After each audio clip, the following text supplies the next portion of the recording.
मंडळी, राजकारणात अनेकदा कुरघोडींचे राजकारण आपण पाहतो, पण जेव्हा हे राजकारण थेट रस्त्यावरच्या गुन्हेगारीत रूपांतरित होतं तेव्हा मात्र सामान्यांच्या मनात धडकी भरते। नांदेड शहरात काल भर दिवसा जे काही घडलं ते पाहून कोणाचाही थरकाप उडाल्याशिवाय राहणार नाही। एका मोठ्या राजकीय पक्षाच्या प्रदेश पातळीवरील नेत्याला भर रस्त्यातून उचललं जातं, त्याचं अपहरण होतं आणि त्यानंतर जे काही घडतं ते तर अतिशय भयानक आहे। ही घटना केवळ एका व्यक्तीवरचा हल्ला नाही, तर ती कायदा आणि सुव्यवस्थेवर प्रश्नचिन्ह निर्माण करणारी मोठी बातमीच आहे। नेमकं प्रकरण काय आहे हे व्हिडिओच्या माध्यमातून जाणून घेऊया। त्यामुळे हा व्हिडिओ शेवटपर्यंत नक्की पहा आणि अजूनही तुम्ही आपले पब्लिक कट्टा हे YouTube चॅनल सबस्क्राइब केले नसेल तर लगेचच करा, म्हणजे नवनवीन व्हिडिओ तुम्हाला पाहायला मिळतील। नांदेडचा सिडको परिसर, सकाळची 11:30ची वेळ। लोक आपापल्या कामात व्यस्त असताना अचानक एक 4 चाकी गाडी येते आणि अवघ्या काही मिनिटातच सगळं चित्रच बदलून जातं। राष्ट्रवादी काँग्रेसच्या अजित पवार गटाचे प्रदेश सरचिटणीस जीवन घोगरे पाटील हे तिथे उभे असताना काही अज्ञात इसम त्यांना जबरदस्तीने गाडी तोडतात। विचार करा, शहराच्या गजबजलेल्या भागात एका बड्या नेत्याला अशा प्रकारे पळून नेलं जातं।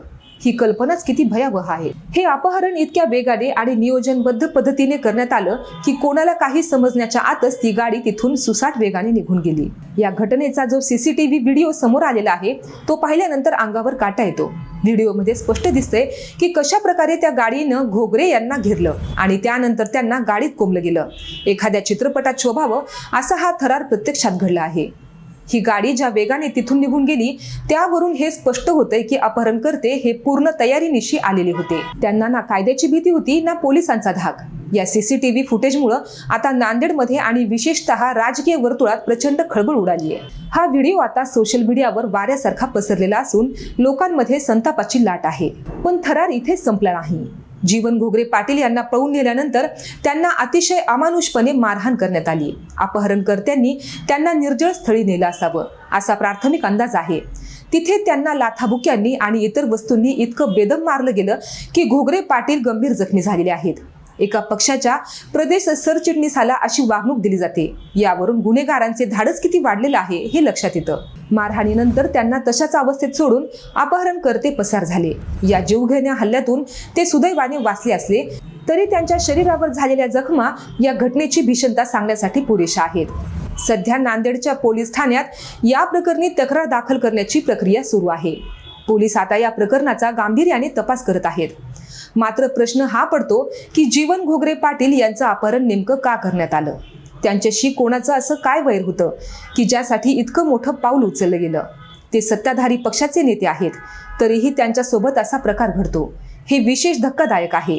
यामागे काही राजकीय कारण आहे की काही वैयक्तिक जुनं भांडण, याचा शोध आता पोलीस घेत आहेत। मात्र अद्यापपर्यंत अपहरणाचं आणि मारहाणीचं नेमकं कारण काय हे समोर आलेलं नाही, त्यामुळे संशयाचं जाळं अधिकच गडद होत चाललंय। मंडळी, गेल्या काही दिवसांपासून महाराष्ट्रात गुन्हेगारीच्या घटनांमध्ये मोठी वाढ झालेली आहे। कुठे भर रस्त्यात हत्या होतात तर कुठे गोळीबाराच्या घटना घडतात। चोरी आणि मारहाण तर आता जणू रोजचीच बाब झालेली आहे। पण जेव्हा सत्ताधारी गटाच्या एका बड्या नेत्याला अशा प्रकारे लक्ष्य केलं जातं तेव्हा मात्र सर्वसामान्य जनतेनं सुरक्षित कोणाकडे पाहायचं? नांदेडची ही घटना केवळ स्थानिक पातळीवरची उरलेली नाही, तर तिचे पडसाद आता संपूर्ण राज्यात उमटत आहेत। विरोधकांनीही आता यावरून सरकारला धारेवर धरलेलं आहे, तर सत्ताधारी पक्षाचे कार्यकर्ते या घटनेनं प्रचंड संतापलेले पाहायला मिळत आहेत। जीवन घोगरे पाटील हे नांदेडच्या राजकारणातलं एक ओळखीचं नाव। राष्ट्रवादी काँग्रेसमध्ये अजित पवार गटात ते सक्रिय असून प्रदेश सरचिटणीस म्हणून त्यांच्यावर मोठी जबाबदारी आहे। अशा जबाबदार पदावर असलेल्या व्यक्तीवर असा हल्ला होणं हे राजकीय वर्तुळासाठी चिंताजनक आहे। सिडको परिसरात ज्या ठिकाणी ही घटना घडली तिथे नेहमीच लोकांची वर्दळ असते, तरीही गुन्हेगारांनी इतकं मोठं धाडस केलं, याचा अर्थ असा की त्यांना कोणाचीच पर्वा नाही। या घटनेमुळे सिडको परिसरातील व्यापाऱ्यांमध्ये आणि रहिवाशांमध्ये ही भीतीचं वातावरण पसरलेलं आहे। अपहरणानंतर जेव्हा त्यांची सुटका झाली तेव्हा जीवन घोगरे पाटील यांची अवस्था अत्यंत बिकट होती। त्यांना तातडीने उपचारासाठी रुग्णालयात दाखल करण्यात आलं आहे। त्यांच्यावर झालेल्या या हल्ल्याचा निषेध करण्यासाठी आता कार्यकर्ते एकत्र येत आहेत। पोलिसांनी CCTV फुटेजच्या आधारे त्या गाडीचा आणि आरोपींचा माग काढायला सुरुवात केलेली आहे। ज्या गाडीतून अपहरण झालं ती गाडी कोणाची होती? ती चोरीची होती की खाजगी? या सर्व प्रश्नांची उत्तरं शोधण्याचं मोठं आव्हान आता नांदेड पोलिसांसमोर उभं टाकलेलं आहे। लवकरच यातील आरोपींना अटक केली जाईल असं आश्वासन पोलिसांनी दिलेलं आहे। मंडळी, या संपूर्ण प्रकरणाचा घटनाक्रम पाहिलं तर असं लक्षात येतं की आरोपींना घोगरे पाटील यांच्या हालचालींची पूर्ण माहिती होती. ते कधी बाहेर पडतात, कुठे थांबतात यावर कदाचित आधीपासूनच पाळत ठेवली गेली असावी. नियोजन इतकं पक्क होतं की काही सेकंदामध्येच त्यांना गाडीत टाकून पळवण्यात आलं. यावरून हा हल्ला अचानक झालेला नसून तो प्री प्लॅन होता असं वाटते. नांदेड शहरासाठी ही घटना एक मोठा धक्काच आहे. नांदेड हे ऐतिहासिक आणि शांत शहर म्हणून ओळखलं जातं, पण गेल्या काही काळापासून इथली गुन्हेगारी डोकं वर काढत आहे. दिवसा ढवळ्या घडणाऱ्या अशा घटनांमुळे पोलिसांच्या गस्तीवर आणि त्यांच्या गुप्तचर यंत्रणेवर प्रश्न उपस्थित होत आहेत. जेव्हा एखादा मोठा नेता सुरक्षित नसतो तेव्हा सामान्य नागरिकांचं काय? हा प्रश्न आता अनेक नांदेडकरांच्या मनात आहे. तक्रार दाखल करण्याची प्रक्रिया सुरू असली तरी घोगरे पाटील हे सध्या धक्क्यात आहेत. त्यांच्या कुटुंबियांवरही या घटनेमुळे आभाळ कोसळलेलं आहे. एखादी व्यक्ती घराबाहेर पडते आणि काही वेळातच तिचं अपहरण झाल्याची बातमी येते. हे कोणत्याही कुटुंबासाठी क्लेशदायक आहे. त्यांना मारहाण करताना आरोपींनी नक्की काय संवाद साधला किंवा त्यांना काही धमकी दिली का, याकडे आता सर्वांचंच लक्ष लागलंय. त्यांचा जबाब नोंदवल्यानंतर या प्रकरणातील अनेक गुपिते बाहेर येण्याची शक्यता आहे. या घटनेचा सखोल तपास होणं गरजेचं आहे, जेणेकरून भविष्यात अशा घटना पुन्हा घडणार नाहीत. अजित पवार गटाच्या कार्यकर्त्यांनी या घटनेचा तीव्र शब्दात निषेध केलेला आहे. कार्यकर्त्यांनी मागणी केली आहे की आरोपींना लवकरात लवकर अटक झाली पाहिजे. जर सत्ताधारी पक्षाच्या नेत्यावरच असे हल्ले होत असतील तर प्रशासनावर वचक राहिला नाही का, असा सवाल विचारला जात आहे. नांदेडमध्ये सध्या तणावपूर्ण शांतता असून ठिकठिकाणी पोलीस बंदोबस्त वाढवण्यात आलेला आहे.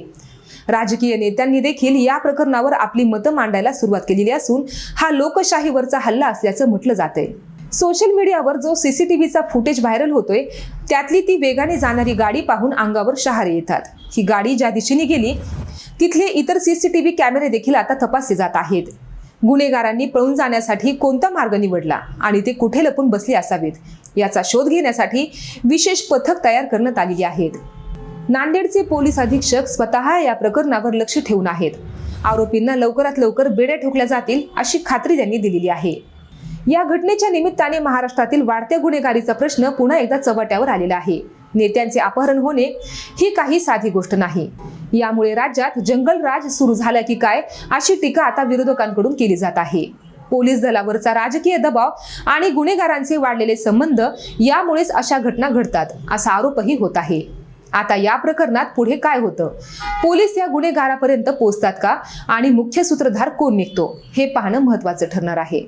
मंडळी, तुम्हाला या घटनेबद्दल काय वाटतं? आम्हाला कमेंट्समध्ये नक्की सांगा.